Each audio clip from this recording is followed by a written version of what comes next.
find you. I want you tonight. I feel so down. Girl, please stay tonight. As I need you, I will keep the song. Never leave me. Don't forget the song. Nuestro sol se ha ido. Never try to.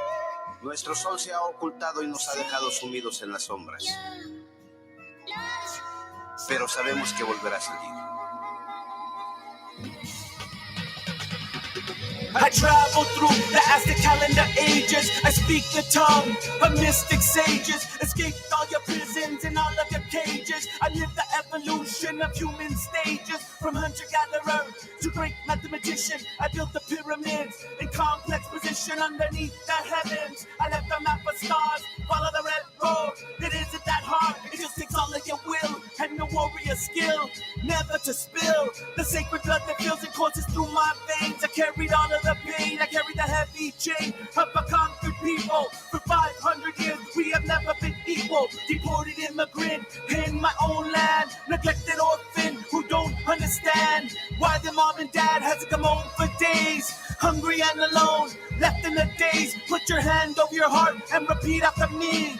This is starting to look like Nazi Germany, murdering the peaceful with police brutality, and the racist Congress passes bills against the poor. Silent weapons for silent wars, but my heart stays pure and my love endures. With my mato Nancy, I will find a cure. With my grandpa Tatawari, my intentions stay strong, and my soul belongs to the line of stars. Deep in the Milky Way, in the Nipi I pray for the warriors of heart to come and take away. With this verse I'll slay the animals of prey. The Atlachinoli sun has come our way. Lead your family to a brand new day. Lead your family to a brand new day. Dejaron para nosotros nuestros venerables abuelos. Y con ese mismo cariño y empeño, hemos de inculcárselo a nuestros hijos para que ellos lo enseñen a los hijos de sus hijos de sus hijos. Y no olvidemos decirles y enseñarles. ¿Cómo será? ¿Cómo se reunirá? ¿Cómo tomará fuerza? ¿Y cómo concluirá nuestra gloriosa náhuatl su grandioso destino?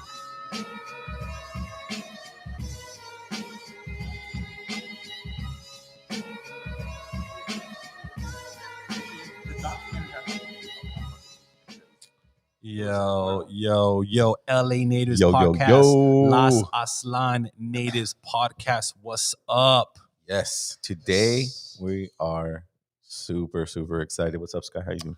Doing great, man. I'm glad to be alive. I'm happy to be with everybody here today, man. Perfect, man. The crew's here. Armando, Sky, myself, Zero. And today we have a big brother, somebody who had, man, he was the sharpest warrior I've ever met. He was just really sharp. He was ahead of the game. He had 2 radio shows, Seditious Beats and Divine Forces Radio, which changed the landscape, in my opinion, of LA Underground. He gave voices to people that were good and talented. They didn't have to be famous. They just had to be good and talented. And I want to introduce my big brother, Fidel Rodriguez from DFR, Divine Forces Radio, Seditious Beats. Welcome to LA Natives, my bro. I love it. You guys are funny. Thank you. Humbly, thank you. Thank you for your words. Thank you for inviting me. Yeah, man. It's perfect timing. Yeah. You know, everything works out when it's supposed to, but thank you. Thank you, everybody. This brother right here would do a really late night. It was what, 2 a.m.? The Seditious Beats? I don't think it was that late. No? No. Or was it 10 12? p.m. It was one. It started at 92.3 The Beat. Seditious Beat started February 21st, 1998. During the No Color Lines, if you're. Oh, yeah. Yeah, I remember that. Yeah. Yeah. So, yeah, that's where it started. And then I I think in 2000, I went to KPFK with that show. I was still working at the Beat, but it's a whole story narrative. And I remember that the show was more like talk radio, right? Like it was more of a talk thing. Or No, at the Beat. So the background is in 94. I moved from Santa Barbara to LA to go to USC, get my undergraduate. I was 23. I wow, think 24 years old, 23, almost crossing to 24. Went to SC, was the first major in Chicano Studies, African American Studies under the American Studies program at SC. And used to listen to the Beat. So there was a show called Street Science. It was on the Beat. It was on every Sunday morning. It was 3 hours. It was on. It was from I believe 8 to 11 every Sunday morning, and it would mix in like, I mean, you could hear Ice Cube on one day mixed in with Howard is that Zinn. Davey D? No. This is Dominique DePrima was doing it pretty much the same time Davey D was, because they all worked up in the Bay Area at one time, but she was down here doing a show called Street Science. When I went back to college in Santa Barbara at 22, I would listen from Santa Barbara. I would be able to get the Beat on certain days, and on Sundays I would listen to it. And again, this is a talk show that was dropping knowledge, culture mixed in with hip hop and entertainment. They could have like Eddie Griffin on there, and then they could have Tommy Chong on there, and then they can bring in Snoop, and then they could have like mixing in politics, history, and culture. Right. And I thought it was the most amazing thing I had ever heard, because I was learning so much from it. And then I ended up coming to SC in 93, and I was still listening to the show while I was at school. And then one day she asked if anybody wanted to internship. Send in your resume as long as you're in college. And I was like, oh man. So I did my resume, sent it in, nothing. And then I heard it again. She's like, oh, we're still looking for interns. Send it in again, nothing. So then like 6 months later, she was doing a live remote at Cal State Dominguez Hills or Cal State Long Beach. So I went because they would do live remotes. So imagine this, but doing it in a area where 100 people come out and you do a live show in front of everybody. That's cool. That's dope. And we were doing it live on the Beat. So you had like millions of people listening. So I showed up. It was I think it was a Mother's Day show. And I showed up, and at the end of the show, I just humbly walked up to her and said, hey, Mr. Prima, I've been wanting to intern for you and keep sending my resume and I haven't got anything. I just wanted to personally give it to you. She looked at it and she said, okay, well, be at my office next Sunday and we'll do an interview. Right. So that next Sunday, she interviewed me and she hired me as an intern. And I think I might've been working there like 10 hours a week. But what I would do as I began to intern is I was like a kid in a candy store. So I would be like, this is before Pro Tools, any of the Adobe Audition. They would cut on tape. Oh, damn. Yeah, they would cut on quarter tape. Yeah. And that's an old studio technique. Yeah. And so that's kind of like how things were done back on the early days of the Beat. But I just kind of slowly started absorbing, and I went from an intern to associate producer and then eventually to co-producer. And what I would do, there's a man named Mike Mann. Shout out to Mike Mann if you ever, this comes across, he's a radio genius. And he was the editor for the Beat. So he would edit all the commercials and stuff like that. And so say we're at the Beat right now, and this is one of the studios, and Mike would be in there. And then I said, hey, Mike, can I come hang out? And he was like, yeah, man. So I'd just be watching him edit and stuff. Then he would leave.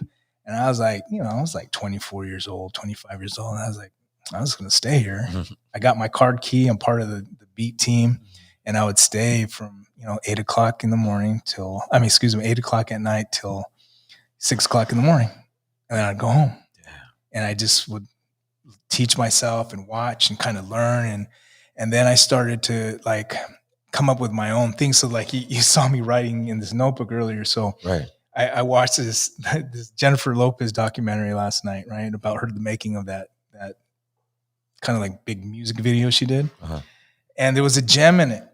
And so I was recording the soundbite and I was saving it. But what I would do is I started mixing sound bites from movies and stuff. And I started so like if I would watch Mike produce a commercial for Coca-Cola, I'd see it like that, and I said, "Oh man, I wonder if you start putting knowledge in there, if you can affect people and stuff." So I started to do these little sound bites on street science. And I was learning how to produce. So Dominique DePrima, just the background on her, she won 7 Emmys at NBC. Holy She had a TV show prior to her coming down at NBC in the Bay Area. She came down to LA and started producing a radio show. So basically, she was teaching all of us that were blessed to be able to intern with her how to produce a TV show format, but we were just doing it on radio. And so that's my background. Like she mentored me. Her father,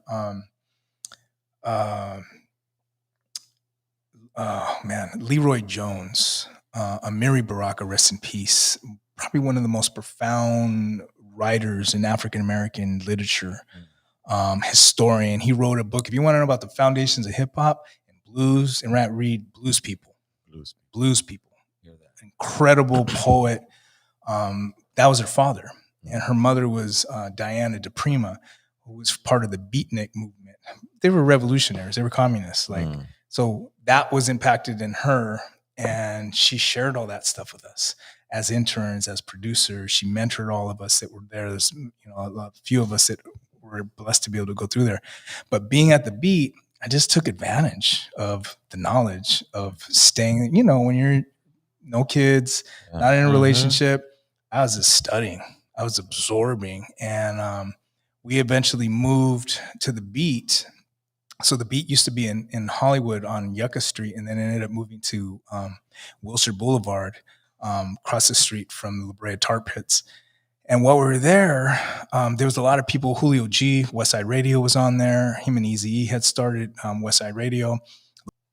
Julio G and Tony G are like the foundation of hip hop in LA, DJing, and comes from K-Day, the original K-Day. And so to be able to have him co-sign me and put me on there, and he's like, man, drop it. Cause he would be in clubs after at night, and they would be like, yo, man, who's that guy that was going there, man? He's talking about Old Linux 800 and all the symbols on there and how it represents slavery and all this stuff. Cause my teachers were sharing with me, and I was like, well, I wanted to be a teacher. I guess God Creator put me in this space. So the airwaves are in my classroom. Wow. And that's, I was so young. I found all these old knowledge breaks and stuff. I was like, man, I sound like a little kid. But I was like, okay, man, so today we're going to talk about the Mayan calendar, and the Mayan calendar is based on the Bach tunes and the Bach. But I was like, and I had to do it in like 3 minutes. You got to remember, commercial radio is not like KPFK. Right. Commercial radio is by the minute. What's the minute? And that's what they charge for commercials every minute. It's $3,000 to run a commercial. It's $2,000. Yeah. It's about money. So if somebody hears you talking long, there's a general manager to be like, hey, Zero, you're talking way too much. Wow. And they'll cut you down because they're all constantly listening, because the time, the clock is about making money. But all that to say, Julio G gave me that break, and then still was trying to get my show on there. Had me and DJ Icy Ice. I told him, hey, bro, let's do this show. Because DJ Icy Ice was Dominique DePrima's DJ. DJ Icy Ice from the world famous Beat Junkies. And we'd be in the hallway, man. And I was like, yo, man, I'm going to try to get this. So this is going on for 3 years. So in between that, do you remember Theo? I don't know if you guys remember Theo. Theo was this Japanese American DJ, disc jockey, but everybody thought he was black because he had a deep voice, right? And he wasn't, but he had just the range. He was probably one of the best DJs in terms of speaking, disc jockeys, air jockeys, whatever you want to call them. And then when there would be stuff happening in the hood, because I worked with Dominique, we didn't just have street science. We had what was called the Community Action Department, which was pretty much kind of like a nonprofit organization inside of a multimedia corporation. You got to remember, Clear Channel, which it eventually got into, was one of the number one radio stations conglomerates in the United States. So there's this pretty leftist group of people working within this Babylonian media conglomerate, pushing out consciousness. And she taught us how to organize too. So we had the Community Action Department. What we would do is man, we would do stuff in the hood. I started working with all kinds of gang interventionists in LA. I would take in Psycho Realm into juvenile halls in the banner of the Beat van. We would come in there and we would go and drop knowledge with the kids. That's cool. And We what did- year? And what year was this? This is 94, 95, 96, 97. Shout out to Duke. But 98. this was when Duke was like standing and Yeah. still walking. Yep. Oh man, that's legendary. Fidel. Oh yeah, yeah. We did so much stuff like that. I mean, that's why the other thing. It's like the radio was one thing, but there was so much other stuff that was happening. That's why I feel like, you know, you kind of ushered in this underground, right? Through all the learning that you had to do, the interning, and finally getting a space where, you know, people get to, you know, the 3 minutes, you know, these, you gotta remember that, audience, that during this time, any kind of knowledge like that didn't really exist. It's not like today where you pick up your phone and it's like everything's about being woke and exposing whatever. Back then it was like commercial. Everything was commercial. And so if you got this little tidbit of knowledge, you were just kind of sticking to it and grabbing it and going, okay, where is it going next? You know? Yeah. And that's where we followed you to DFR. JFK. Yeah. Well, I think Fidel was the pillar of just pushing not just LA underground hip hop from the underground above ground, but that genre I talked to you about, Zero, conscious hip hop, Yeah. right? Yeah. The first time I even heard conscious hip hop was on your radio show, Fidel.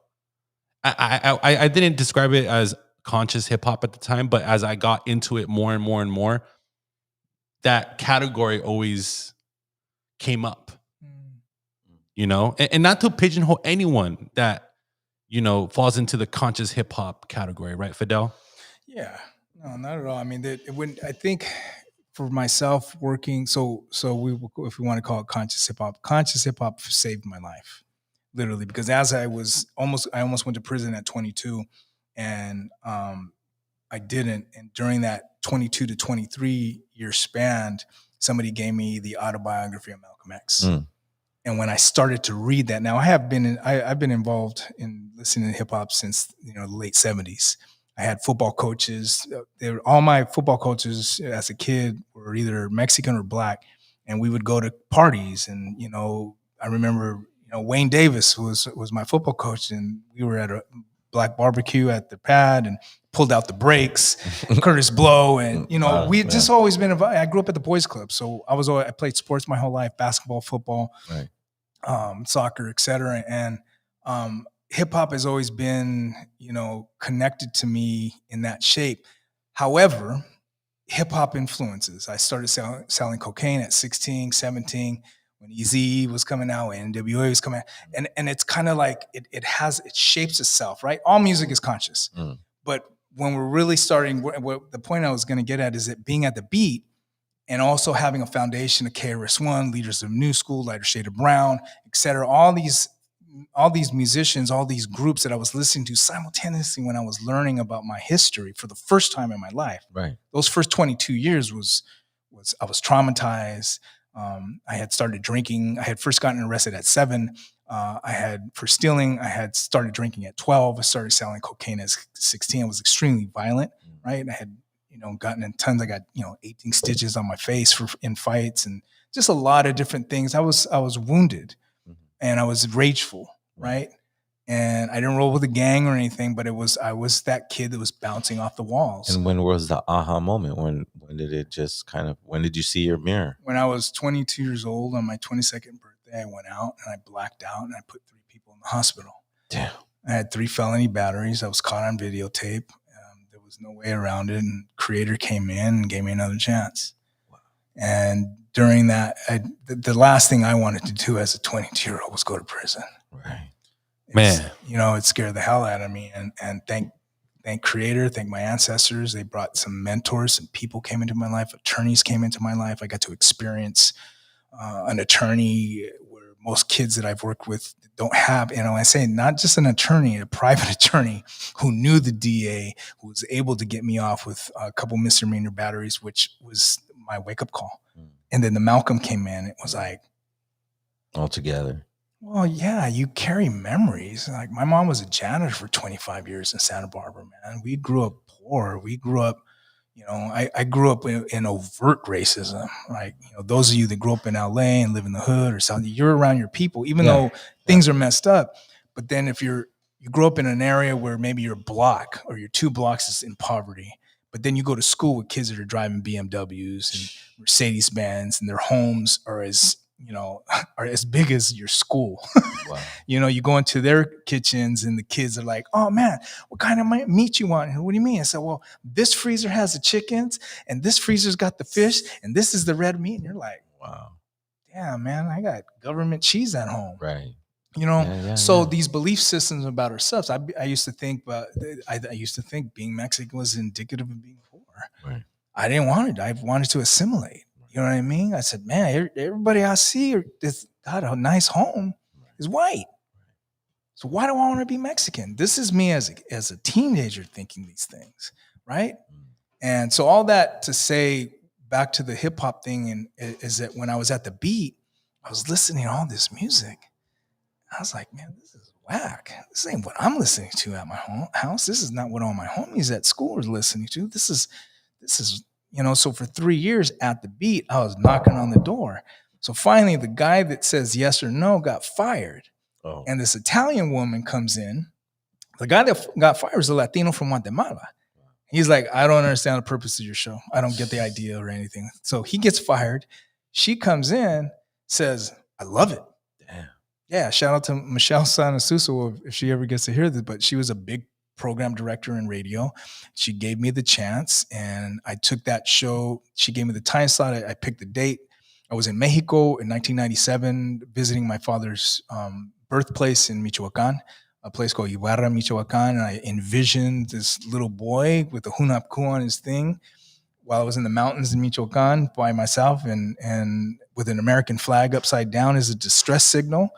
I study the CIA. I understand how they utilize media and marketing to what they call staking the mind, to get inside the mind. So I came up with the symbol of the upside down flag, which is the American Indian movement's symbol, but it's really the American distress signal. Right. So if we were all in the army and we were in trouble, we're going to turn the flag upside down to tell everybody, hey man, come help us, come help us. So the little boy with his trenzas is pointing at you with hunapku, telling you America's in trouble and Creator's going to save you. Wow. Seditious beats. Seditious means language to incite rebellion against the government. Because Mexicans and other people that were pushing the envelope in the 1930s were arrested for seditious acts, right? Shout out to Pedro Gonzalez, who was a badass on-air host in radio in the 1930s during the Mexican-American repatriation aspects that happened that pushed out 2 million Mexicans, and over 60% of them were Mexican-Americans, sent them back to Mexico. He was on the radio in LA telling Mexicanos what was going on. The DA of LA County went after him. They framed him for a rape. They've had this Mexican girl that got caught for a curfew. They said, hey, if you don't do this, they lied. They put him in San Quentin, bro. Wow. Pedro Gonzalez, man. Just look him Crazy. up. So I'm saying all this to say is keep going. when we're hearing radio, television, even now, I mean, watch Netflix, watch any of these things. They're draining our brains with this information that's creating a reality for us. So back to the radio, I was hearing that stuff and I was like, this is whack. So she gives me the show. I take the show from number 14 to number 1, 3 months, in Nice. Arbitron ratings. Okay. It's almost unheard of in radio, right? Absolutely. So from there, I had the number 1 show for almost a year. She gets fired. She gets fired. They were going to pull my show. They were going to pull, I think the Wake Up Show they were trying to do something with. They pulled out a bunch of specialty shows, as they call them. And he comes back and he pulls me in the office. And I had all my charts from the sales department because they're like, oh no, man, you're doing great. Because higher ratings means you can ask people for more money when they're going to advertise on your show. Right. So that's the whole point of a commercial radio and television. That's the whole point. Profits. Profit. Not your show. Profit. Right. You know? Like that would be like prime time. And I'm guessing that's the program to this day. Yeah, absolutely. It's just they've reframed everything, and we'll get to that right now. But the point that I'm making about the radio thing is he came in And I sat down with them and I was all nervous and I had to have a meeting with my mentors to be like, how am I going to handle this? Because I was still dealing with processing my anger, right? Now I was conscious. Before I used to just be mad because of stuff. And then I got mad about white supremacy and all this injustice stuff. And then I'm working in corporate America and then I'm dealing with this. So I had to be calm because I just wanted to beat the shit out of the dude, but I didn't. I sat with him. I showed him my numbers, showed him my time slots, all the growth, that it was number one. And he says, Fidel, I don't understand the purpose of your show, and ratings don't always matter. So I He knew, just didn't like the narrative. He just didn't like the whole without getting walking into that it, ght right? That was a higher call. It wasn't him. Yeah, You know, absolutely. just so you know, in these major media markets, not just corporate, I'll even say places like, there's intelligence in there. Absolutely. Wow. You know what I mean by Yeah, when I said yeah, that too. yeah, Yeah. They're they're Judas. And I've found out, I remember going with the beat. I was going to go speak for Cinco de Mayo in the detention center right over here for Cinco de Mayo. The warden wanted me to come in. And she called me and she goes, man, I can't let you in here for that. I'm like, why not? Yeah, she's like, you got an FBI file. What? And they won't let you in. And I was like, and that's when, and you got to remember too, when we did street science, like we would have ex-Black Panthers on there. We would have ex-Brown Berets. We'd have people that had taught me about COINTELPRO, that had schooled me about these things and these elements. And it became a reality to understand that as people of color, especially when we're dealing drugs, when we're doing things that are such in a certain level of consciousness, they leave us alone. But once you become conscious, now back to the word. All right, conscious means the awareness of being aware. Well, this is a very important question we have with the audience member.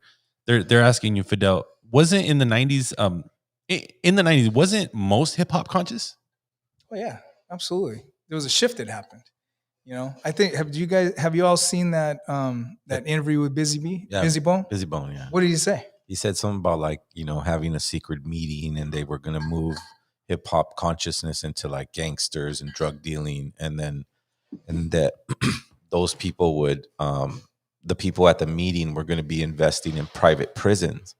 And those private prisons were going to be filled with the people or the influence of the youth that are influenced by these hip hop artists, right? So, well, maybe as a hardcore hip hop fan out of Los Angeles, growing up as a youth, that never tickled my feather. I was never really even interested in that, Fidel. I just was always into mainstream hip hop as a whole. Yeah. It was always an alternative for me. I was always looking for an alternative. well, because and then I was digging through crates, just because smoking in all the garages, all the homies, and then like one person was playing Divine Forces Radio. And then you would be spinning your playlist, and I'm like, yo, who is this? Oh shit, Monotechnique. I've never heard of that name in my life. Mhm. Tumex? Oh, Yeah. wow, Tumex. Yeah. Like Tumex. Yeah. And that's what I'm about to say is that there's something different between commercial radio and true art. Tumex is true art. Like Tumex is going to live on 30, 40 years from now. The commercial stuff dies. It doesn't really last too long. Very little lasts. But when you focus on art, and art is depicting the reality that you're living in, not a fantasy, because that's what commercial stuff is. It's like, oh, look, I got this, and it's a fantasy, and I have more than you. But when you start creating art, you're telling the world, I see things like this, and this art is what is going to create. And so it's when I heard Public Enemy, it's like, I got a letter from the government the other day. I opened, I read it. It said there was suckers. They wanted me for the army or whatever. Picture me giving a damn. I said, never. Here is the, you know what I mean? Like, oh man, like I get chills on that shit. But Fidel, I have to ask you though, when you were going through this growth, right? You were showing the executive your numbers and all that. You were not only the host, but you were the program director, right? I was a producer in my show. You were the full-blown producer. So I would think you were playing everyone that you wanted to play, everyone that you liked. Yeah. It wasn't necessarily. They didn't control my playlist at all. Okay. No. So that's why they call them specialty shows. So when I get like the Wake Up Show, world famous Wake Up Show with Sway and King Tech and Carmelita, they were specialty shows because there wasn't a control of the playlist. They couldn't have any curses or the N-word or any of that stuff. We had all that bleeped out, but yeah, it's all controlled for a reason. I mean, I hate to be so like blunt, but that's kind of what it is. So that meeting that you talked about, it's like when you look at, so everything that I did for y'all, you were listening to, I wanted the hip hop, I wanted the underground. For me, I was sharing everything that I was trying to learn for myself to decolonize my mind. Right. And by doing that, I was able to, once I started to understand the power of media, really kind of just set me off. Wow. So I'm doing everything live on the radio. I'm playing sound bites. I mean, you remember I would have my thing. I said, Yep. oh, I'm gonna play this Malcolm X thing right now. Hey, Yep. ice. Yo, spin it back. Bring it in. Whoop, whoop. That's the sound of the police with KRS One. I'm gonna play this sound bite about the police. Nice. Boom, boom, boom. And then I would boom, hit that sound bite. And then Divine Forces radio, and I said, whoop, whoop. Wow. And so we would do that live on the radio at the beat, as well as at KPFK. And you mean Ice? It's Icy Ice. Shout out to Icy Ice. He was the owner of Stacks, right? Yes, sir. Out of Cerritos. Yep. Yeah. That's, man, brings back so many memories, man. That's where I met Guru of Gangstar, man. Like I was so iconic, man. When he came in there, peace. man. When Guru walked into Stacks, it was the only rapper I ever seen in history where he had hired a dude walking, following him around, shining a spotlight on him. In Stacks. Can you imagine that, Fidel? You remember how small Stacks was, right? Yeah. But it was packed. Yeah. But man, dude, it's such an honor that you worked with Icy Ice, man, and the world famous Beat Junkies. Like, it's funny how in the next couple of days I'm headlining DJ Rhythmatic of the world famous Beat Junkies. Yeah. You know, it's just these guys are still so relevant, so powerful with their influence today. I think your thirst for wanting to share what you were learning is kind of the same thing that I kind of went through when I started going into lodges and learning about my cultura and understanding the math and all that stuff. And but it's cool to hear the story about it, bro. Like how much, because I remember meeting you and feeling the fire, but I didn't know the beginning of it. You know what I mean? How did it come about? Like I already knew you as Fidel Rodriguez from DFR, not or Seditious Beats. Like for me, it was like you said, I had this, man, this brother's doing real things, and he's doing it in like everybody's saying, a conscious way, right? Because we're trying to figure our way through this colonial thing. Another thing your show is really popular for me, in my opinion, was the words decolonizing.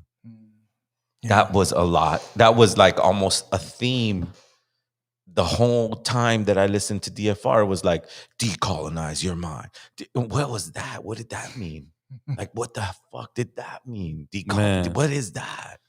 And you go deeper and deeper and deeper. And, you know, you're 25 years deep. And anybody that knows my music or that knows the music of like Aslan Underground, or they know the music of Tumex, and they know the music of these great Quinto Sol, all these iconic LA bands that were pouring their heart out and energy into learning these things because we had a big bro. His name was Fidel. And then to find out that, and you know, I'm just learning a lot more new things about Fidel. You know, my father is from Michoacan, La Ruana, Michoacan. You know, we have Purepecha blood. Yeah. You know, Nice. and it just, man, I'm just learning so much. It's, you know, I'm just inspired. It's funny how I've been inspired since I was 16 by you, and now I'm getting more inspired by you today. Oh man, thank you. You know, we're from the same barrio. No, you know, it's everything. I'm just a reflection of the beautiful mentors and elders that came into my life to teach me, and more importantly, my mom. You know what I mean? My mom. She did an amazing job. We butted heads my whole life. You know, I was her only child until I was 8, and then my sister came, same father, and I need to say that. And then other people came in and fed my seed. Shout out to Tony Jackson, who was my first professor, who taught me the concept of decolonizing, right? Right. But more importantly, after Tony came into my life, he was my African history teacher and African culture teacher at Santa Barbara City College. I mean, he schooled me. He taught me how to write, be a better writer, be a critical thinker, read. Remember, so maybe I was the way I was because the first 22 years of my life, I felt stupid, ignorant, dumb. Like I didn't know what I was going to do with my life. And I found education, reading, studying, learning cultures. But right before I was working at the Beat, and I ended up moving to Zimbabwe. I moved to Africa for a year, and I studied in Zimbabwe. And while I was there, I picked up a book called Decolonizing the Mind by Ngugi wa Thiong'o, who is the man who actually quantified that term. Wow. So pick up the book. It's an amazing book. It's a critical analysis. Which one is it? Decolonizing the Mind By Ngugi wa Thiong'o. Thiong'o. Man. Yeah. And look, you guys are so lucky because Fidel is, when he suggests a book, that book is going to change your life. Like, I'm serious. Like, all the stuff you suggested to us, like, we had little snippets of David Icke, but you interviewed him, and we were just listening to everything that was happening and being described and where the future was going. And so thank you so much for sharing. And if you can think of any other things that you can share with the LA Natives audience, because these are the warriors that were, this is the new generation of it. You know, they take this information very serious and apply it to their lives, because we know that we're building a community. It's our responsibility to build our community. And that's another thing that becomes a decolonizing act. You know, when you start to take hold of information that comes from Zimbabwe and apply it to an indigenous man here.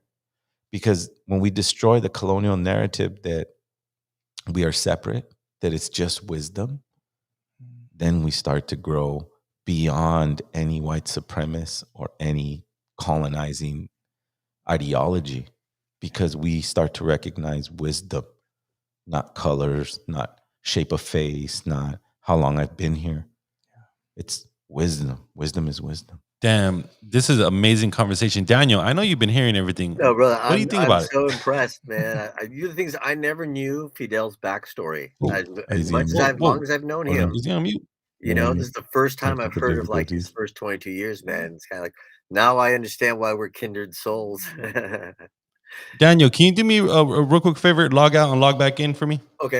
if you don't mind. But wow, so it was an African book that brought that term to us, because that was the main term. Yeah. Like when we would listen to your show or you know, the events that you were a part of. You know, I remember doing a show with Immortal Technique at Self Help Graphics, put together by you, and we felt so honored that you gave us a slot. You're like, hey bro, I'm doing this show at Self Help Graphics, and Immortal Technique is playing, Psycho Realm is playing, and I want you to play. And I was like, Fidel, like we're nowhere near those guys. Like, those guys have like thousands of followers. Like, he's all, no, you guys need to be there. And I was like, I really appreciated your you liking our music and giving us that opportunity to. This brother was 16 years old, and he met me at a show that you did, and now we're doing a podcast together. Still friends. And still friends. I love that. It's like you birthed so many powerful little groups.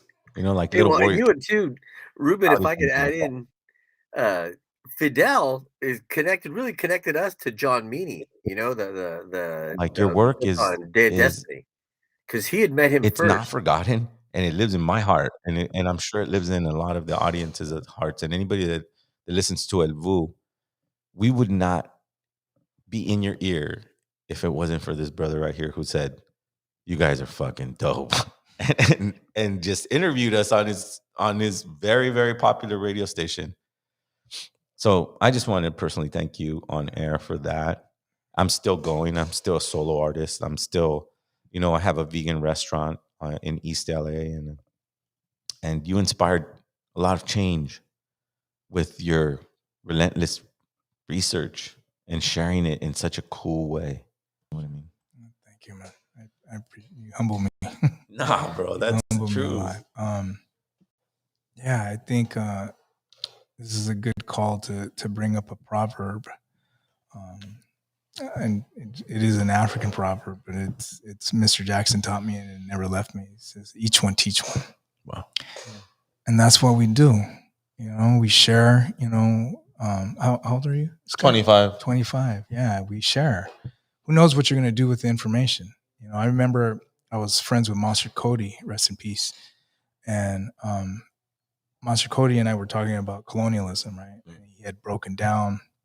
He goes, you know where the word colonialism comes from?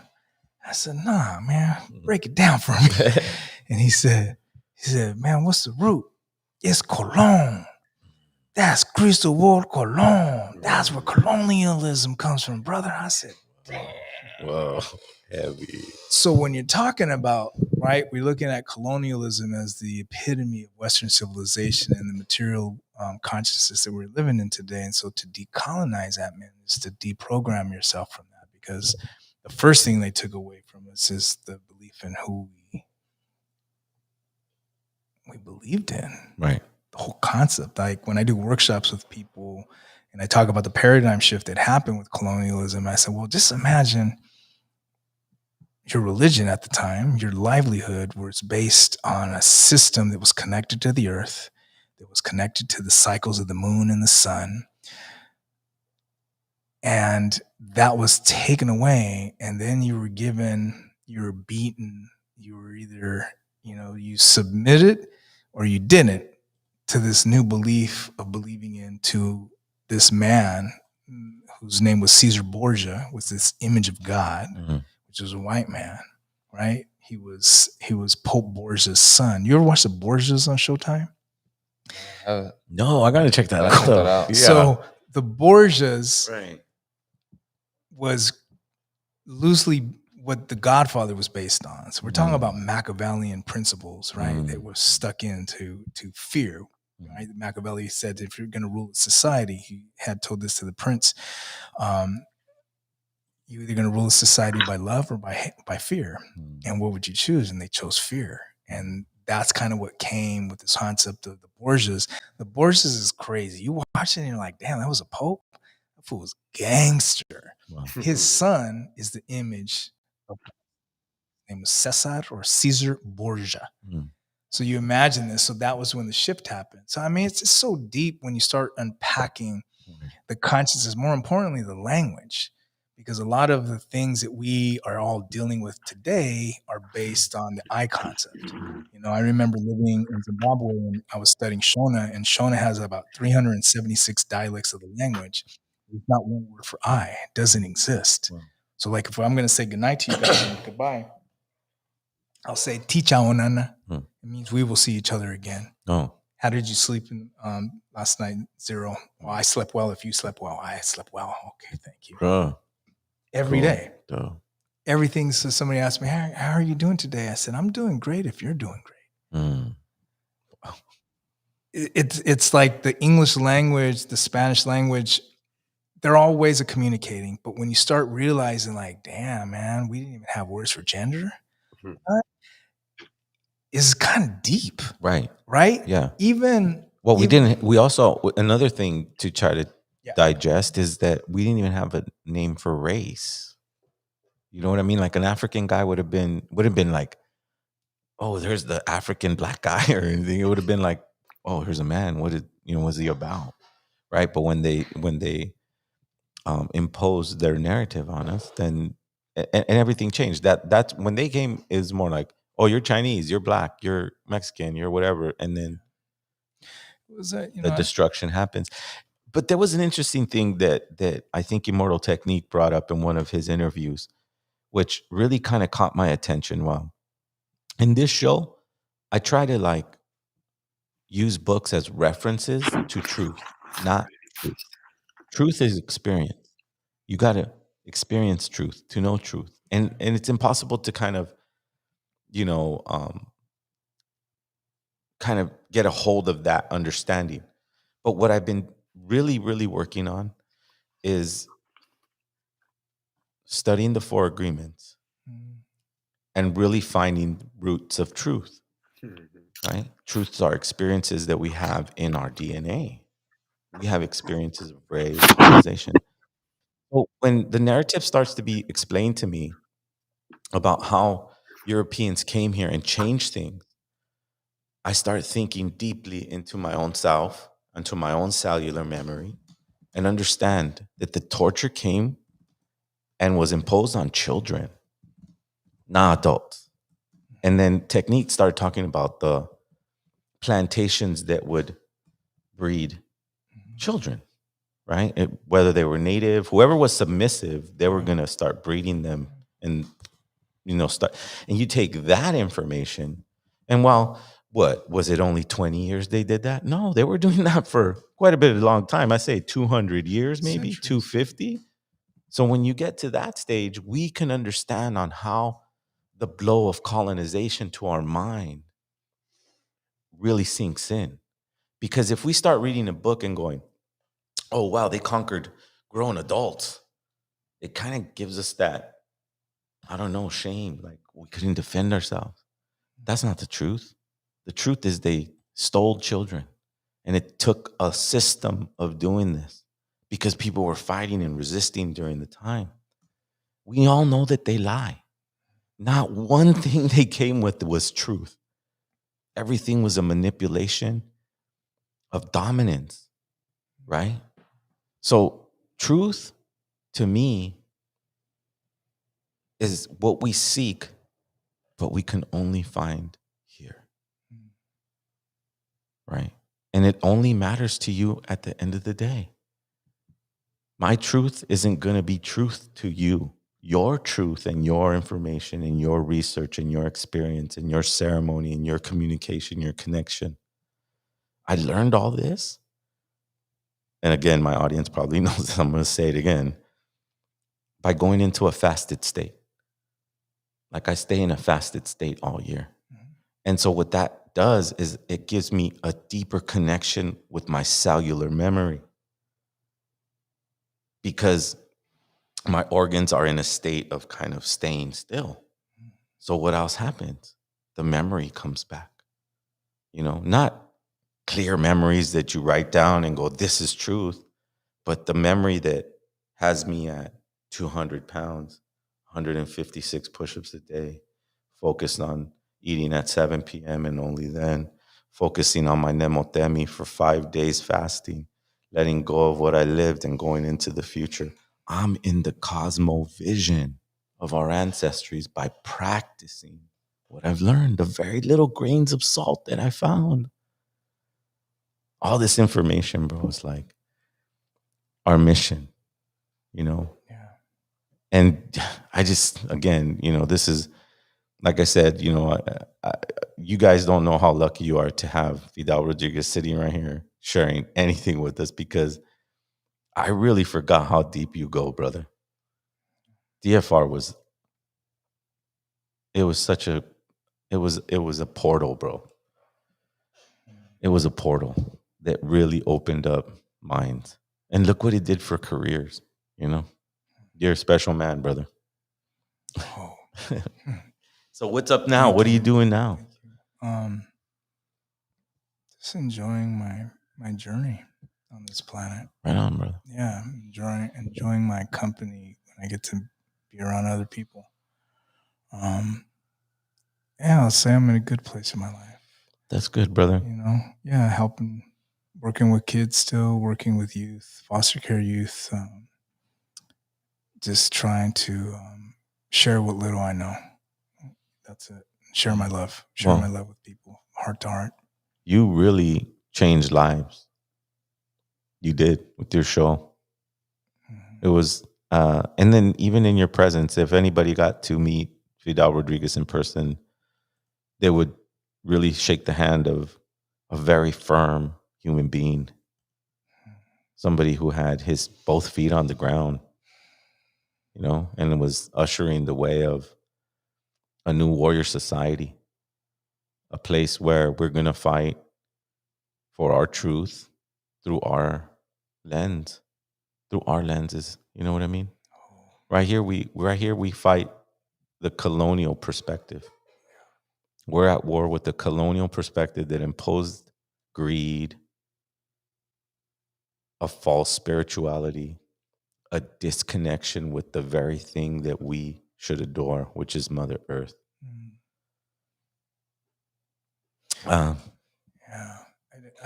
I also want to just acknowledge other people that came into my life that really kind of Luis Rodriguez, author of Always Running. Oh, man, he became a huge mentor in my life. Marcus Lopez, another one of my elders, Shumash elder. These people kind of came in to my life just when I needed them. So just, I mean, I'm like, it's it's a little hard sometimes to take compliments, you know, because it's been a long journey. But I've had some amazing people. My children have been teachers. My relationship with my mom and my dad. My dad lives in Tijuana, and then I'm a reflection of everyone, and I've come to a place in my life where I understand that. And I believe that we're in a new era where this knowledge is coming out, and like the fasting that you do, like I feel like the downloads that are coming in from the sun. Yeah. I mean, just to be, you know, I've been practicing an indigenous religion, if you want to call it that, for the last 30 years. I didn't get too much into it. So I've been in it. You know what I mean? I understand the traditions, and I'll just kind of say this generally with the experience I've had being in this tradition, as well as being connected to some indigenous elders. Our systems are quantum physics. Our systems are binary mathematics. Our systems are string theory. Our systems are these, and I know this because I experience it every day. Right. I'm in ritual every day. Every Right. day. Every single day. I'm doing ceremony every day. I don't come out of my temple for 3 hours before I begin my day. And that's my journey. It's the journey I've chosen before I came down here. And it has been a journey to develop myself to what we call Iwapuele. It means good character, gentle character. To learn how to be that way with other human beings has been my journey. It didn't start off that way, but you know, as I've been told, it's not how you start; it's how you end. Right. Right. And it's like one of the things I was telling you I was dictating is it's a quote that I took down from this actress named Jennifer Lewis, and she says, "You don't fuck around with time; you live and learn." Let me say this to you. The prize for aging is wisdom. Wisdom feels good. It's precious. Love something, love somebody. But more than that, you better find a way at least to like yourself. When you take your last breath, you won't think about who did something wrong to you. You will think about who loved you. Wow. That's what I pulled from that doc class. But the words or experiences, we're inside a creator right now. Right. All the time. Right. We've been conditioned to think we're not. And those that have partaken in the Teonanacat ceremonies, the Ongos or Sapo or Ayahuasca or what have you, you go into those brief moments of experience and you're like, oh my God, we are part in creator. You come out, the key is to know that you are. Mm-hmm. Right? We can't live in the present if we're traumatized because we're constantly running the cycle in our brain. We've been indoctrinated, the domestication that Four Agreements talks about. Those first 7 years, that's how you see the world. Right.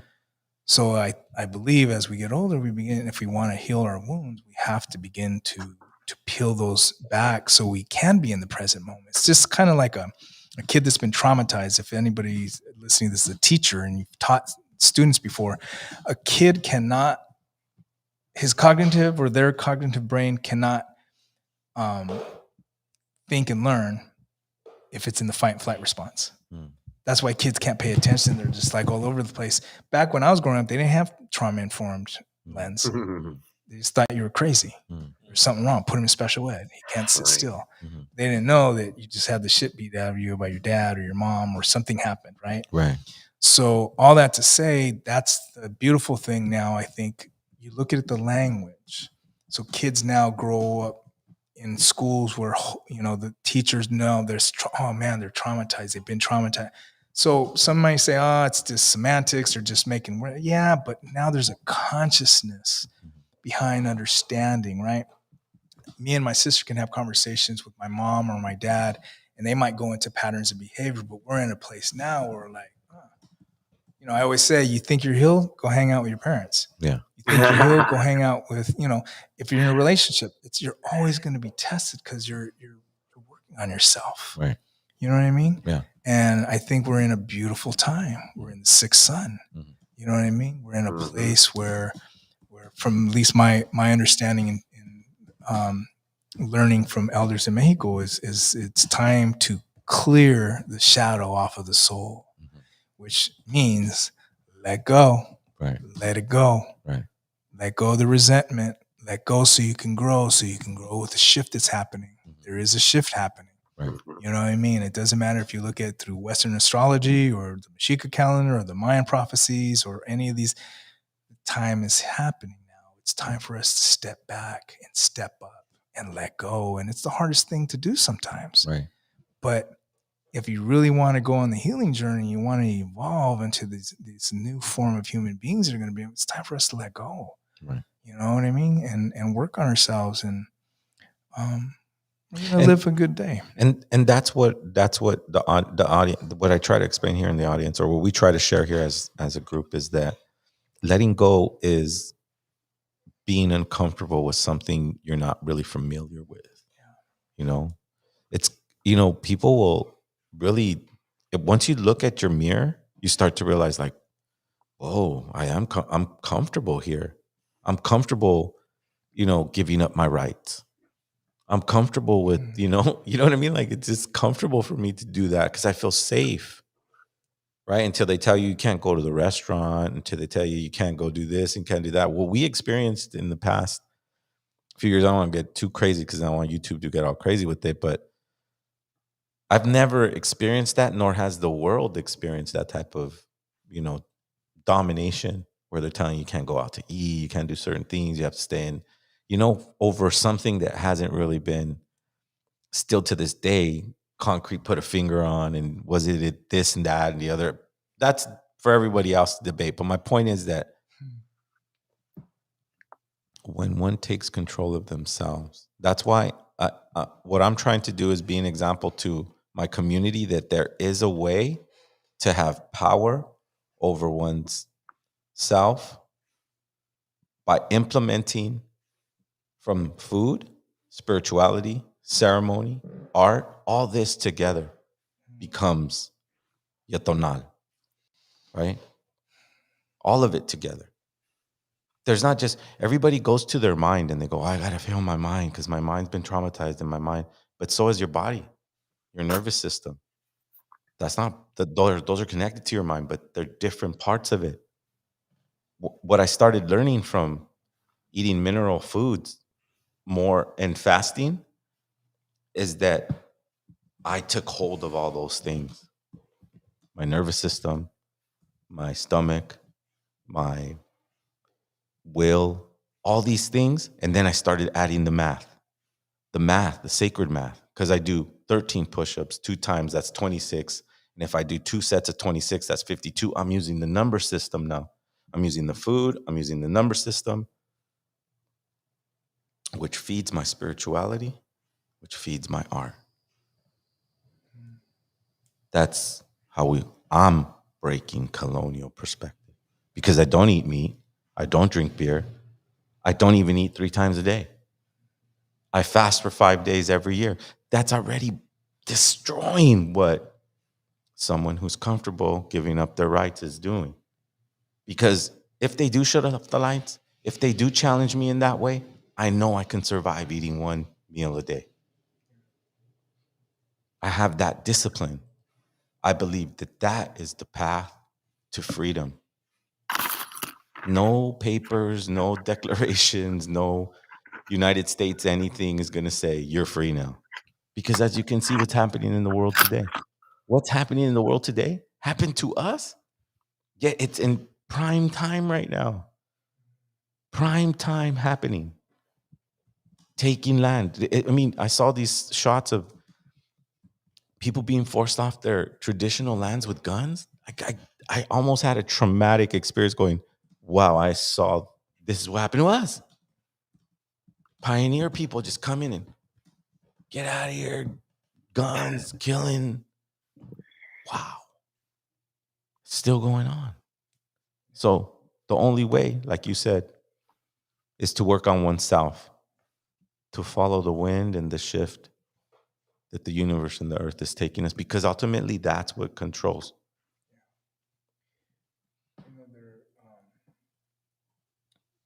Hey, Ruben, am I still on here? There's a CD you should all try to listen to. It's John Fidel, and it's called DNA. I believe the acronym is for Descendant Now Ancestor. And the whole thing is about a concept he came up with called "they're mining our minds." And I'll leave it at that. Wow. Go. It's on iTunes. She's probably There it got some other is. stuff, but DNA, John Fidel, rest in peace. And I think everything that everyone has kind of contributed. For me, in my head, I saw that once you began to become a critical thinker, once you begin to get a dose of reality through truth, right? Whether that is heard Toni Morrison, I have this video I was been watching, and she says that, what did she say? Oh man, I just had it on the tip of my tongue. It was about truth and facts. It's not about the facts. It's about the truth. The truth of the matter is that colonialism happened and created genocide upon Native Americans. That's the truth. Right. Facts are what we can say, oh, let's talk about the Wounded Knee. Let's talk about the Trail of Tears. Those are the facts. But the truth of the matter, right? And that's the thing that's hard for people to kind of talk about. They want to talk semantics. They want to talk politics. So at the end of the day, truth is truth. Right. Not alternative fact. No, here's the truth, and here's the facts of backing that up. But the point that I was going to get at is that becoming critical thinkers, decolonial methodology, it's like a rabbit hole. Because once you start discovering, like, for me, it was like, what did my ancestors practice before colonialism? That was my question once I started going down that discovery of self. And for me, it was somehow I ended up practicing a religion from Nigeria. And then later on, my sister gets a DNA test and we got 12% Yoruba blood. There you go. It was like, oh, snap. Right. Kind of been functioning on my own, right? I mean, 55 to 85% of Mexicans have African blood. That's from scholars in Mexico. Right. You know what I mean? But we're not taught that as kids. We just think like, oh, this and that, or, but all that to say is that you start unveiling the type of foods we eat, right? I do this workshop with kids, and I just did it at the California Endowment, and it's kind of trying to teach critical thinking. So I pull out a Gatorade bottle, and the kids are like, "Oh man, Gatorade!" Yeah. I said, cool. Somebody want to volunteer? I said, yeah. I said, take the bottle. I said, read me the ingredients. And they go through the back and they start reading, and then they get to Red 40. I said, Red 40. I said, what's that? And they're like, oh, it's a dye? Yeah. What's it made out of? I said, get on your phone and Google it. So they look at it and said, oh, well, this says it's a carcinogen? Huh. What's a carcinogen? And I said, oh, it says it causes cancer. I said, wait a minute. Okay, wait a minute.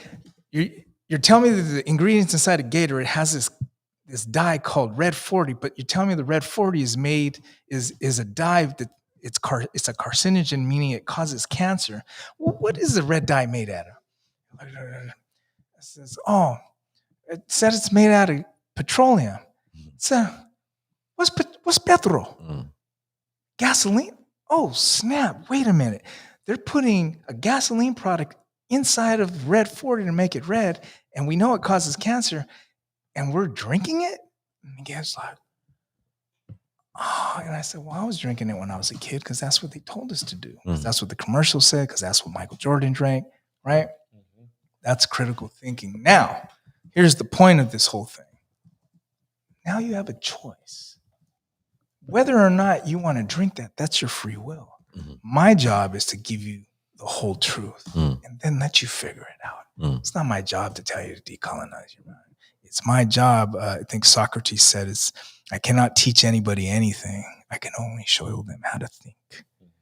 And that's been my job, is to, I think Edward Allan Poe, who's like the father of goth and horror, said, if you want to hide something, put it right in front of them. Right? I think David Icke would talk about that. But everything's in front of us. Right.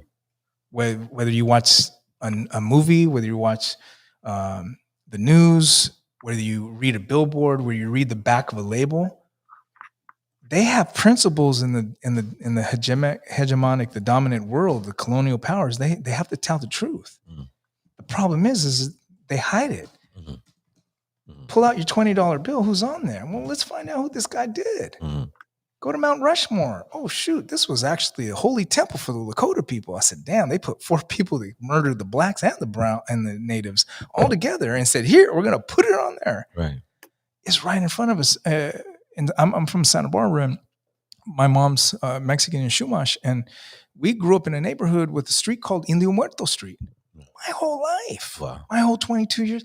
I never put 2 and 2 together because I didn't have the facts.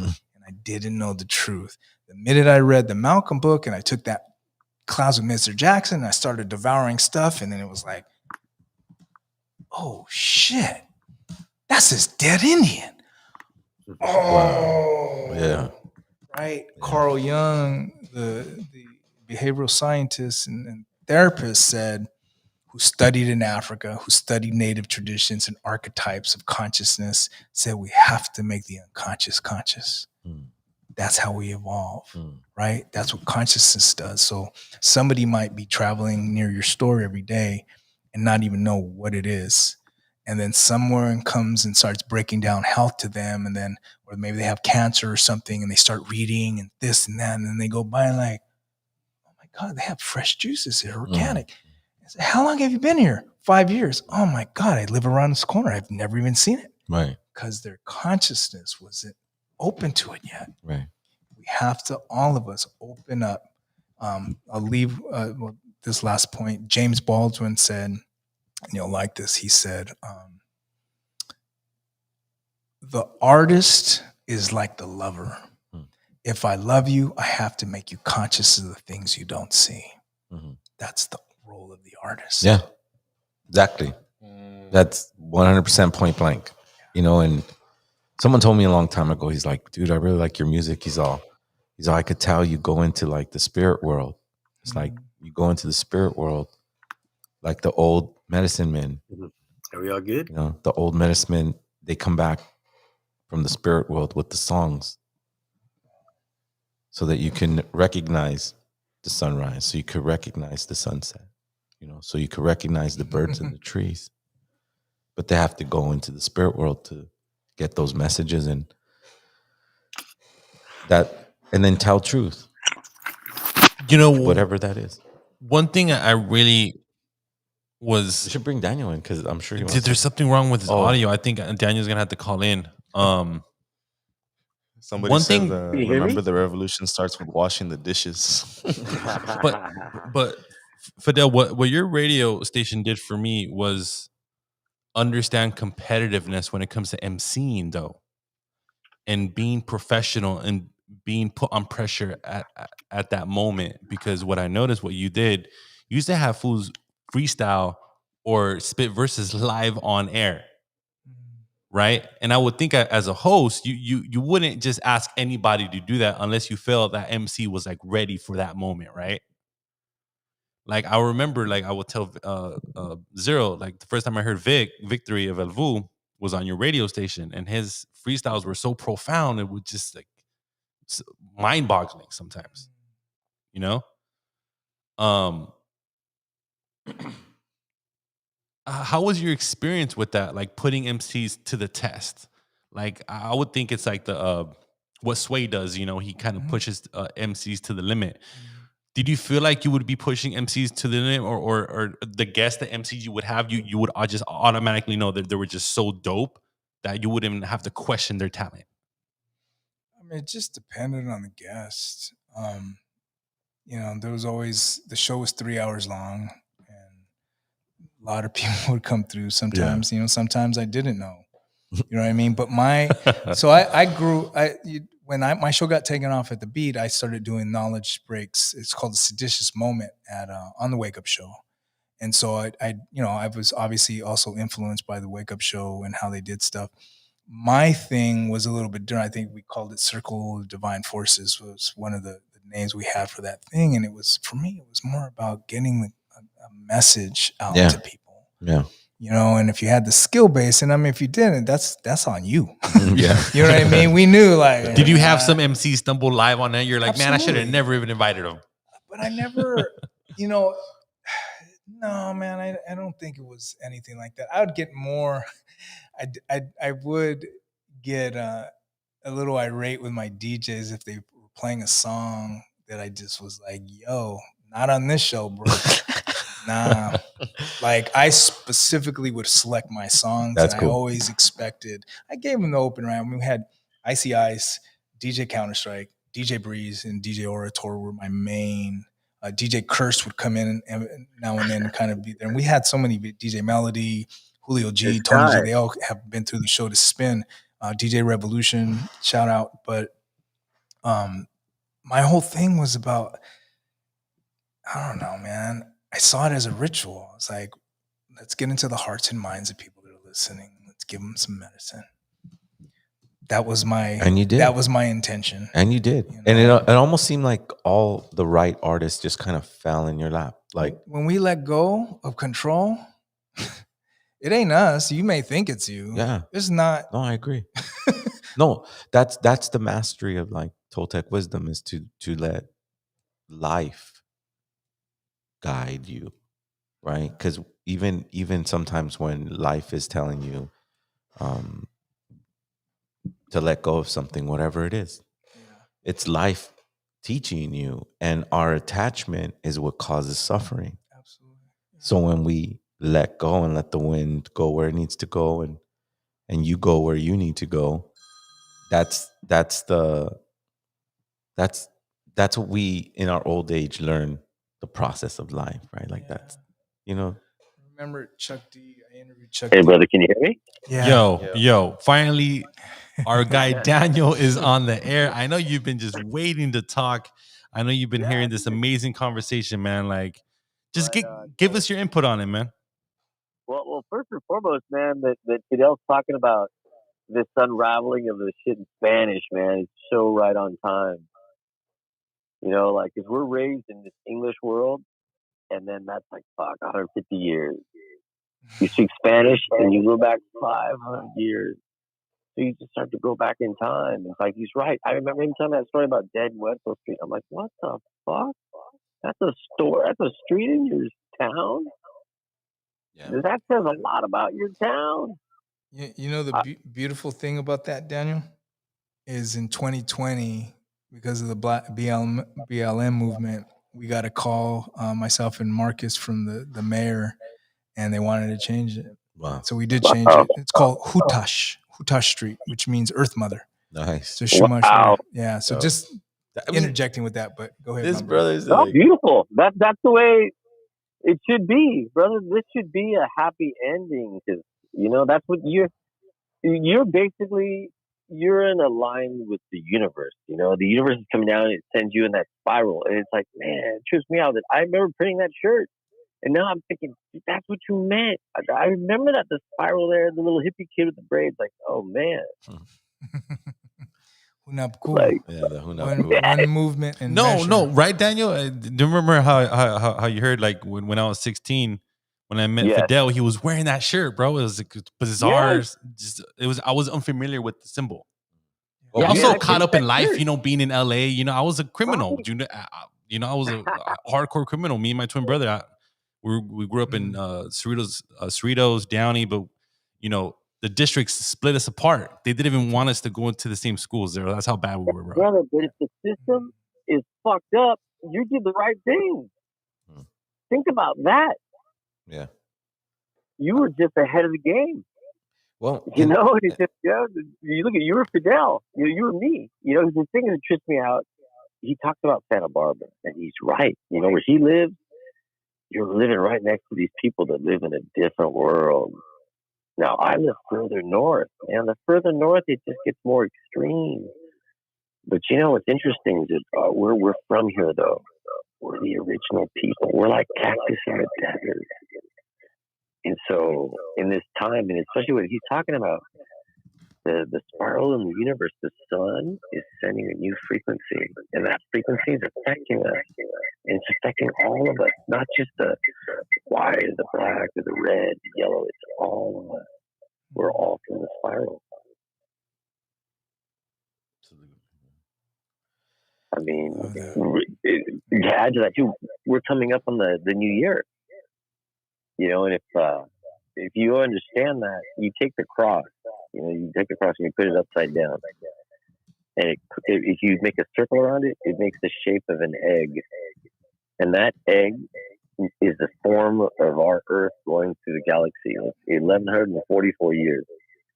So what he's talking about, Fidel Time, is that frequency that is happening, and it began. The beginning of darkness began in 1532. We came out of darkness in the year 2000. So since then, the spiral is spinning stronger. And so for the next 676 years, it's going to get hot. And the spiral is going to be more intense. So if you talk about all these things that we're being taught, we got to start to learn to live in structures going to withstand the weather that's going to come our way. Absolutely. Yo, Daniel, real quick, if you could turn on the show on your end, just talking to your phone. Okay, so turn it off? Yeah, just turn it off, bro. Okay. The echo. There we go. So, got you. Yeah, brother. So I mean, it's so beautiful to see and to hear Fidel, man, because that's just the origins. You know, like we were just so spiraling, and then we just came. And it's interesting, like I said, he really put us up on John Meany. You know, and you think about, man, where our life could be without meeting that guy. You know, and so man, it's just wild how the universe connects us all together. And timing, man, the timing was right. You know. Hey, Fidel, the Hunapku choice was because of Humbotzman? Humbotzman, Jose Arguelles. Arguelles. And then my own studies in Mexico, like, you know, at first I'd be like, and then I would go to these little villages and I'd see it. And okay. You know what I mean? Yeah. But yeah, the Humbotzman. Also, I believe it's the Great Mexican Pyramids book. I don't know if you've ever found it. It's an old book from like the 1940s. Oh, beautiful book. I'll send you the link on that. That would be cool. Yeah. But you know, too, I wanted to add in, could you explain why it's not seditious beats? Do you remember? I think you should explain it better. So seditious, you know, like I said, I had unraveled. So I read anyways, I told you what seditious means. So when the Twin Towers got knocked down, when it fell down, I was like, it's an inside job. I knew it. And I said, my logo, the name, I was like, I'm going to be a target. And during that time, I was very much into my practice, my spiritual practice. And for us, we have a divination system that functions on binary mathematics and quantum physics. And it's a divination system. So divine forces is the creator coming down to assist the human being in their healing process, right? Super cool. To communicate with the Great Spirit.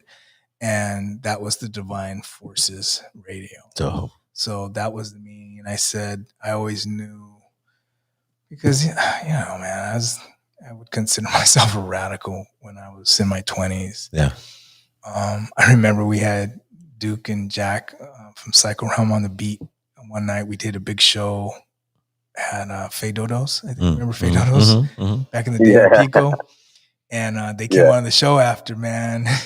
he got on there. Duke got on there. He says, "Well, I'll fucking kill Pete Wilson, motherfucker." And I was like, and I just always remember, like, and shout out to Duke, but just we were pushing the envelope, and I knew after I found that stuff. But anyways, so that was why the shift happened. The shift happened. That story right there, Fidel, though, exactly what you just said, man, was the propeller moment of just West Coast LA revolutionary hip hop, bro. Like you were the only one pushing that subgenre of music, bro. And it had I'm just being real. But maybe you didn't identify it. It just you related to it.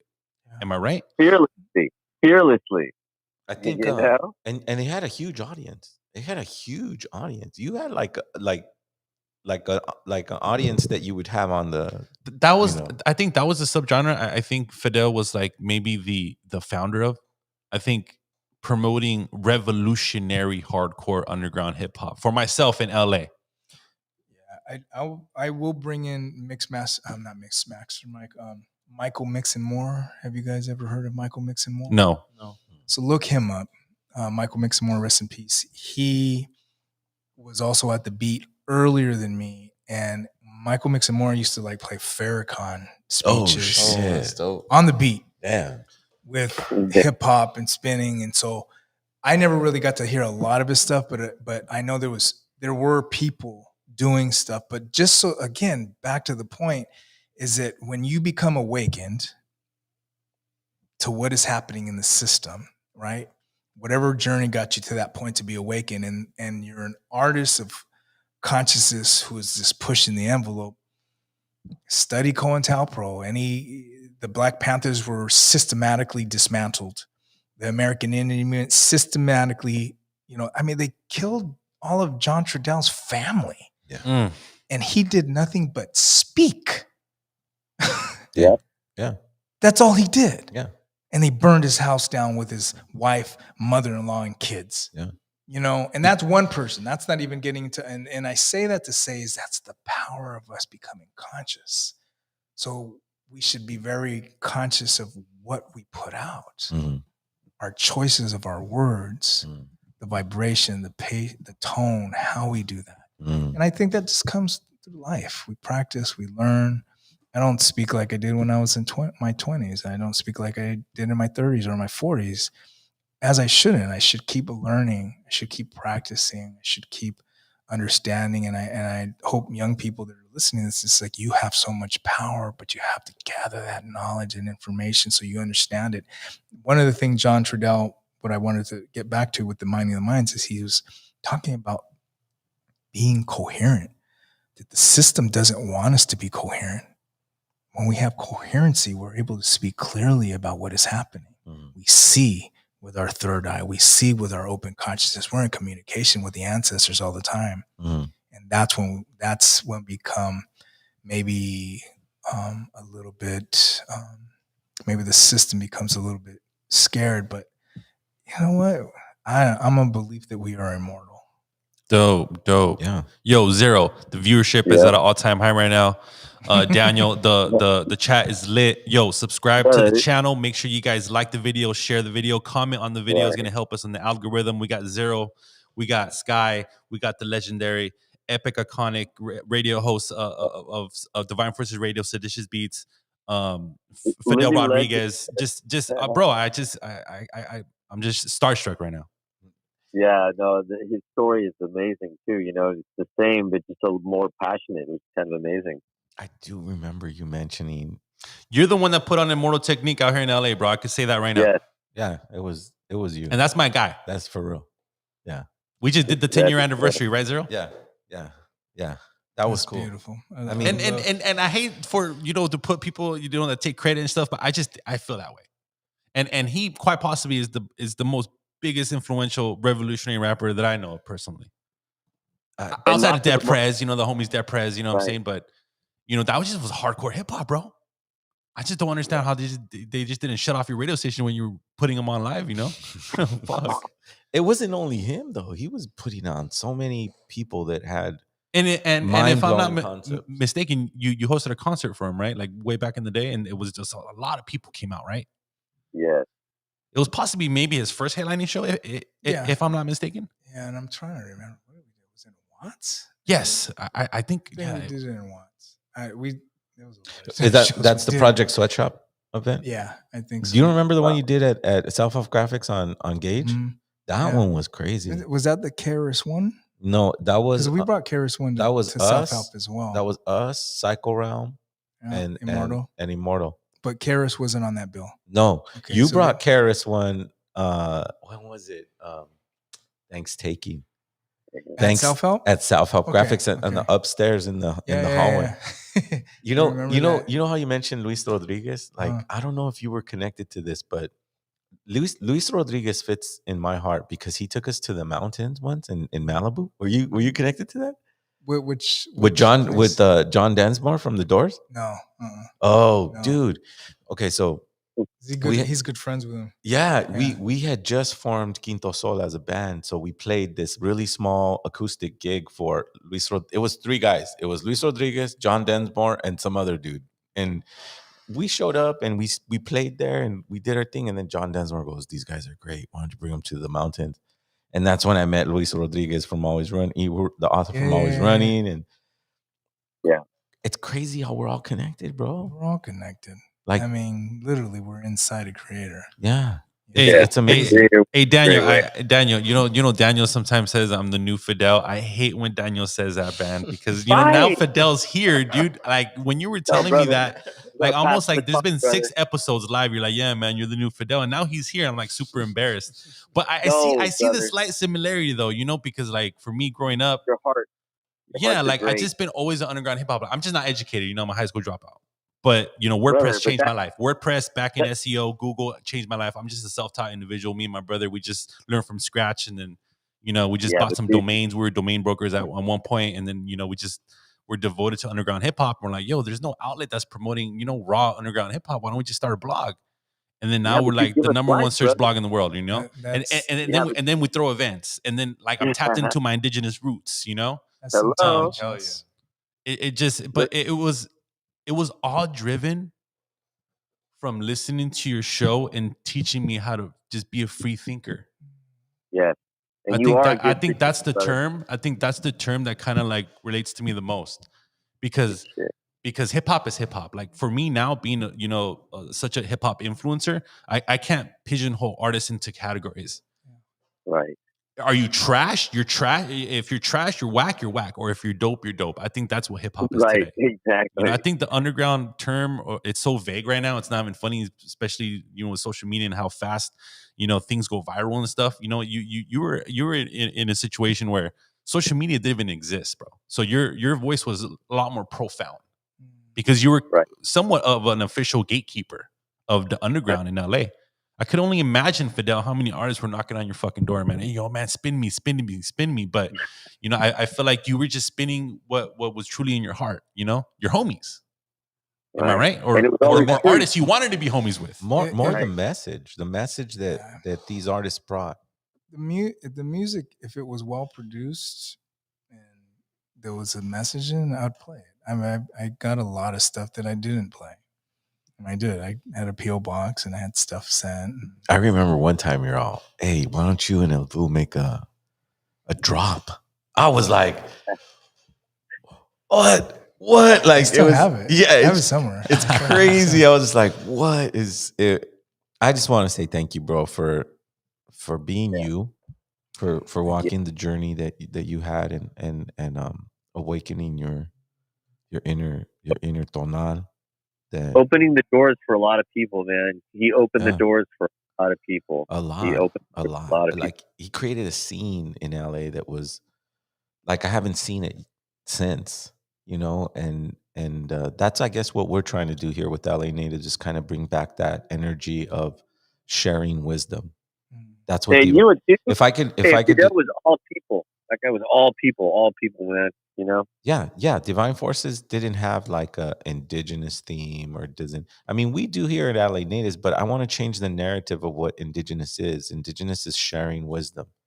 Indigenous Amen. is being humble enough to humble yourself to other people's wisdom, to other people's understandings, and that goes for India, Africa, Asia, wherever. Zero, like how we always say it, this show is not just for, natives or Mexica, revolutionaries. This is covering all four directions, right? North, Absolutely. south, Right. east, west. Absolutely. Well said. But our arrows, Even though you do get pushback, sometimes people question your indigenous roots, right? Zero. I don't know about that. Well- Fidel, has anyone questioned your indigenous roots at one point in your past, and you're like, yo, what the fuck? Because Zero has for damn sure. They come after. Especially just live trying on the to- show. No, I mean, probably the only person that I've had to deal with is myself. Yeah. No, that's You know what I the mean? biggest At one. the end of the, Biggest I one, mean, yeah. sometimes I'm like, do I? And then I look in the mirror and I said, oh, okay, I guess I can't really. I guess I can't assimilate. But yeah, I don't know, man. Let me ask you, It's- Fidel, what's your definition of being successful? Being a kind person. There you go. That's good part. successful to me. And I want to elaborate on that a little bit more, because being a kind person depends on you working on yourself.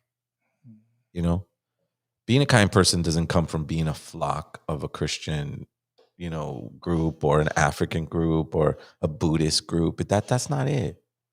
Being a kind person is going, man, my experiences don't want to hurt the next person in front of me. And I would Ian take that. Lakesh, right? I heard Ian Lakesh on Divine Forces Radio. I heard we heard so much things on that show that, I think it changed. I hope one day we get to expose what happened there. That you get a chance to tell that story in a documentary way, in a way that, because I think it's a part of LA history, that time, having those humongous events. South Graphics was nuts to have those type of caliber artists on the same bill. And I have kids that come up to me when I was doing the vegan pop-ups. I wasn't even really active on music at the time. And they're like, oh my God, dude, I was at the fucking South Graphics show when Immortal Technique played and you guys fucking played. And it is like if they lived it yesterday. And it was like, I wonder if anybody filmed that. dude, I'm This- like, this You is know- crazy. Like, that was an iconic show. I mean, Yeah. even when Karis One came to South Graphics on Thanksgiving of all days, he was so humble. Like, I think if I could sum up DFR, although there was very many talented MCs, it was all of it together. It was all of your interviews. It was all the music that you played. It was you. Man, thank you, bro. You changed my life, Fidel. No, Fidel, changed my life, bro. one thing you said, Amen. Yeah, I say the same thing, man. yo, That was Fidel, big time. one thing you said on the show that, 'cause a lot of people ask me, like, yo, how'd you, break out of your mold or your shell? Like, I tell people, it's funny how you mentioned this. Like, I tell people, underground hip hop saved my fucking life. If it wasn't for underground hip hop, like, fuck, dude, like, I wouldn't even exist. I wouldn't even find my calling or find my purpose in life. Mm. You know what I'm saying? And you put one of the biggest shows in recent history with having Immortal Technique play at Catch One. Absolutely. That was Then huge. that's just one of many, right, Zero? Yeah. Like Tons. of many events. You brought Um, Superman. We brought Superman. I love Super. Yeah, we brought Superman. Really? We did Griselda's first ever sold out show in LA, and then we did their second and third. You know Yeah. what I'm saying? Like we've done, I'm Conejo's tour manager. We've done Conejo every year, right? The Nightmare Before Christmas. We bring out Necro. Necro obviously is a big underground hip hop influence. Yeah. But our first show ever, we headlined a Zero of El Vu, right? Yeah. That shit was And fucking Val. and Val Knight. Vel 9 and Gavlin, Right. right? But it's been great talking to you, Fidel. I know you have a tight schedule, and I really appreciate you coming overtime with us here, bro. I mean, I just felt like, I'm doing a podcast and we have history together. Much needed conversation right here. Man. Yeah. We have history together, and that history is a part of LA history. We see what happens in the poor parts of our town. And anyone who has a big enough heart to go, I can help somebody like that, is forever in my book going to be a top-notch warrior, somebody who worked on himself so much that, like you said, you know, you're just shining your light in a humble way. You always been humble, bro. You never been, even when, you know, you were hanging out with all the big names like RZA. You know, Fidel's responsible for bringing the RZA to Stax and into his bookstore at the height of their career. I mean, they had just dropped that album. I was like, how the hell are we in front of the RZA right now? Like, because of Fidel. It's Fidel. Hey man, if you're friends with RZA, man, help me out. Negotiate a price for him, man. I'm in the middle of trying to book him, man. He's trying to charge me an arm and a leg. Fidel, show me some love, man. Anyways, but yeah, I mean, Fidel's responsible for very iconic things. Before we leave, though, I want to give Sky an opportunity. What did you think of the conversation today, Sky? I just thought it was super inspiring. Super. I got a lot of motivation, and it kind of took me back to when I was a kid. Yeah. Honestly, like just you're still a kid. Just being that kid, yeah, being that kid and just sitting there, like soaking it all up, and knowing that it's so simple. The answer is like it's been in front of us, you know. And it's up to us to dig down and find those answers for ourselves. It makes life so much more meaningful and fun, you know. I'm excited and I'm grateful, yeah, just to be soaking it in and to continue to learn. I feel like I'm always saying I'm a student of life, so just to be able to sit here and just take it all in and learn history, like in the flesh, present, past, now, it's beautiful. I love it. Well said, very well said. I'm around a lot of intelligence. Yo, but Fidel, I used to get a lot of pushback from my mom, man. I used to lock myself into these garages, smoke a lot of weed, and she was like, "What the fuck are you listening to? So late at night?" And I'm like, "Mom, but just buy me a fucking cassette so I can record this shit." And then I would label them, you know, and I would just put Seditious Beats or Divine Forces, you know. It just, man, those memories are just so iconic, man. I just wish I had those cassettes, but I think one of my ex-girlfriends burned them. Oh no. Jeez. She was just because she knew I was so in love with my hip-hop music collection. At one point, everyone had their own CD deck, right? Like, you know, Right. Jesus, man. But you know, do you have any last words, Fidel, for our audience here? Hey, look, I'm going to add this, man. I think that Fidel is a great example of the Warriors path, man. Yeah. That's a great example of the Warriors path. Definitely. You know, so anyway, I thank you, brother. I'm going to cut out here, but man, it's good to see you, man. And Ruben, all you guys, man, just fucking keep doing the good work. Thanks for calling in, Daniel. Sorry we had the technical difficulty. No, it's all good. That guy's a legend right there, man, the homie. Yeah. Anyway, you have a good night. All right, my bro. All right, Daniel. Thank you, my brother. I'll get your number from Zero. Yeah. If that's okay. and of course, Zero, as you know, the viewership is at all-time high right now. It just seems like the later we get into it, and we got callers calling in, but unfortunately we can't take any more calls. Yeah. We're you gonna, know, we're the lines are blowing up, but guys, as you guys know, just call a little earlier of the show, man. Don't just wait last minute, guys. Come on now. Well, you know, I just want to again thank Armando, thank Daniel, thank you, Sky. Of course.